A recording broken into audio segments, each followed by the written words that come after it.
E o Bradesco, que já acumula uma queda dos últimos 5 anos de mais de 46%, uma ação que não para de cair, mesmo com toda essa queda nos últimos 12 meses, caiu 9,92%. No último mês, 6,48%. E se eu te disser que ele pode cair ainda mais por um motivo que eu vou te trazer nesse vídeo?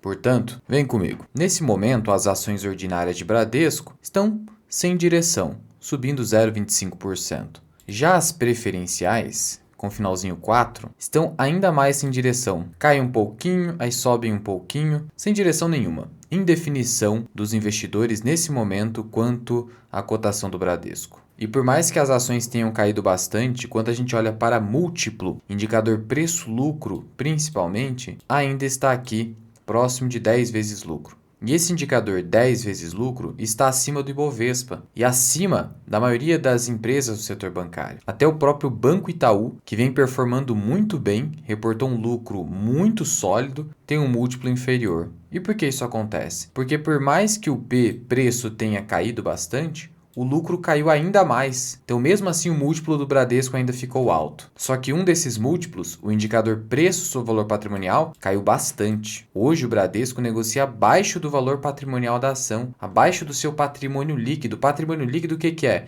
É aquilo que sobra para os acionistas. Depois que você tem os ativos descontos passivos, é o que sobra para os acionistas. É o que é líquido. Tanto o patrimônio líquido é patrimônio dos acionistas que quando uma empresa faz redução do capital social, ela precisa devolver esse dinheiro para os acionistas. E quem fez uma recente redução do capital social? A Vivo, a Telefônica Brasil, e aí aprovou um dividendo adicional, porque esse dinheiro já é do acionista, então tem que devolver para o acionista. Então isso aqui significa o quê? Um desconto de quase 30% em relação ao valor do patrimônio líquido. E por que o pessoal está batendo tanto no Bradesco? Porque o indicador ROI, retorno sobre o patrimônio líquido, o retorno que dá para os acionistas, está muito baixo. Dos últimos 12 meses, 7,85%. Já o ROI reportado no primeiro trimestre de 2024, 10%. Já melhorou, mas ainda é baixo. E por que é baixo? Porque, veja, nosso CDI rende aproximadamente 10%. Nesse momento, a Selic caiu para 10,5%. Então, o retorno que o banco está dando para os seus acionistas é menor do que a própria Selic. E isso é complicado, porque significa que o banco está com uma margem financeira ruim, margem com clientes ruim, porque o banco capta a 10, 10,5% ou até mais do que isso, e consegue o quê? Que tipo de spread ele consegue? Nem sempre um spread muito alto, um spread baixo. E isso prejudicou o último resultado do banco. Não à toa que o Bradesco reportou um lucro de 4,2 bilhões, uma queda de 1,6% na base anual, e um dos motivos dessa queda, o próprio banco destaca, foi a pressão pela margem financeira com clientes. Quando a gente olha aqui para o relatório da administração do banco, eles destacam isso. Muito embora eles tenham visto menores despesas com provisão de devedores duvidosos, fizeram mais controle de despesas operacionais e tiveram ainda uma melhora no resultado das operações de seguros, que vem sustentando muito o banco nesse momento de crise de crédito ainda no país, foram pressionados pela margem financeira com clientes. Então veja como foi o resultado do banco no primeiro trimestre desse ano. Teve melhora nas provisões, teve crescimento do crédito em todos os segmentos. Então, teve crescimento da carteira de crédito. Não foi um grande crescimento, mas teve um crescimento. A margem ainda ruim. Estão controlando despesas. Isso faz parte da reestruturação do banco. Melhora da inadimplência, ou seja, o pessoal não está dando tanto calote mais no banco e aí isso reduz a provisão. E o balanço da operação de seguros, Bradesco Seguros, que é um balanço bem sólido. Tanto que a gente até brinca no mercado financeiro que se fizesse um IPO só da Bradesco Seguros, eu já estava comprando até no IPO. Claro que não, né? IPO a gente evita, mas é uma brincadeira que a gente faz porque, de fato, Bradesco Seguros segura muito bem o balanço do Bradescão. E aí na parte de despesa operacional, de fato o banco está conseguindo controlar bem as despesas. Aqui em despesas operacionais, o crescimento não foi tão elevado, 4,4%. Despesa com pessoal também não cresceu tanto, 5,6%. Sendo assim, o banco está segurando as despesas, isso é muito bom, mas isso não é suficiente. O que mais importa mesmo é melhorar a margem financeira e reduzir a inadimplência. Mas o ROI melhorou muito. Antes, estava com o ROI aqui, que chegou a 6,9% no quarto trimestre de 2023. Subiu para 10 novamente, já recuperou para o patamar aqui do comecinho de 2023. Veja que a melhora da inadimplência é leve, mas já tem melhorado um pouquinho os resultados. Está havendo uma recuperação do ROI, pelo menos, mas não é uma recuperação muito forte. Você viu que foi bem pequenininha, mas já dá um respiro para o banco. E aí, a gente entra no ponto que eu quero trazer aqui para vocês, a parte de seguros do banco. O banco teve um lucro de 2 bilhões de reais no seu grupo segurador, sendo que o lucro total do banco foi de 4,2 bilhões no trimestre. Então, só a operação de seguro hoje é responsável por praticamente a metade do lucro líquido do banco.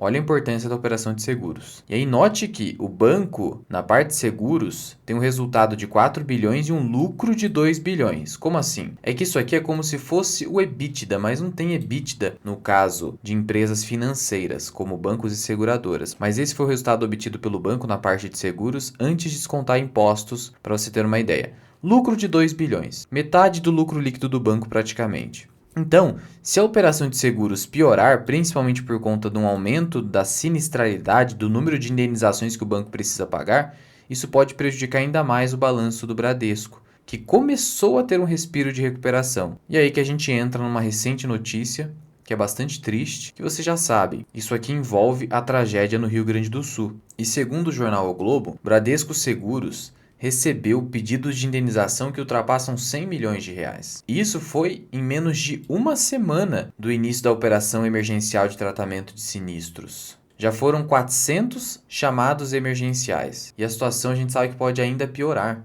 E vai piorar, infelizmente. Os pedidos, esses 400 pedidos emergenciais para o Bradesco, vêm de Santa Cruz do Sul, São Leopoldo, Caxias do Sul e Porto Alegre. E a estimativa já ultrapassa 100 milhões. Sendo que esse valor, só para você ter uma ideia, é 20 vezes maior que o desembolso na operação realizada em janeiro, quando foram feitas mais de 600 indenizações. Então, só 400 chamados já ultrapassam a maior operação que foi feita em janeiro desse ano. E é claro que esse não deve ser um movimento isolado da Bradesco Seguros. Outras seguradoras também serão atingidas, mas ela em especial, porque já soma aqui 100 milhões de reais em indenização e dificilmente o Bradesco não será obrigado a pagar essas indenizações. E como dito, não é um movimento que vai atingir só o Bradesco, mas várias empresas, e é por isso que surgem notícias como empresas do Rio Grande do Sul podem pedir suspensão de débitos com o BNDES por 12 meses. Elas vão precisar reperfilar a sua dívida, estender a sua dívida. Mas note que aparentemente isso aqui ainda não está no preço do Bradesco, porque essa notícia é recente e o Bradesco não reagiu a ela, sendo que isso vai impactar no balanço do Bradesco, não tem como. E hoje a parte de seguros, como a gente viu, é muito importante, são os números da empresa. É por isso que eu sou bastante cauteloso com o Bradesco. Meu preço teto eu ainda não alterei, o último que eu acabei atualizando, em 12,43, mas eu quero mais desconto. Eu vou aguardar o segundo trimestre para verificar o impacto da operação de seguros no Bradesco. Para se tornar uma oportunidade clara ao Bradesco, aqui na minha planilha de preço teto, eu teria que ter uma margem de segurança de pelo menos 15%. Então a cotação teria que chegar ali a 11, 10 e pouco para justificar, ou o lucro crescer muito, que ainda não aconteceu. De qualquer forma, já deixa aqui nos comentários se você está comprando Bradesco, se você entende que o preço atual é uma grande oportunidade, se você vai esperar um pouquinho. Muito obrigado por ter ficado comigo até aqui. Eu sou o Luan, esse que é o canal Mirai Invest. Até o próximo vídeo. Fui!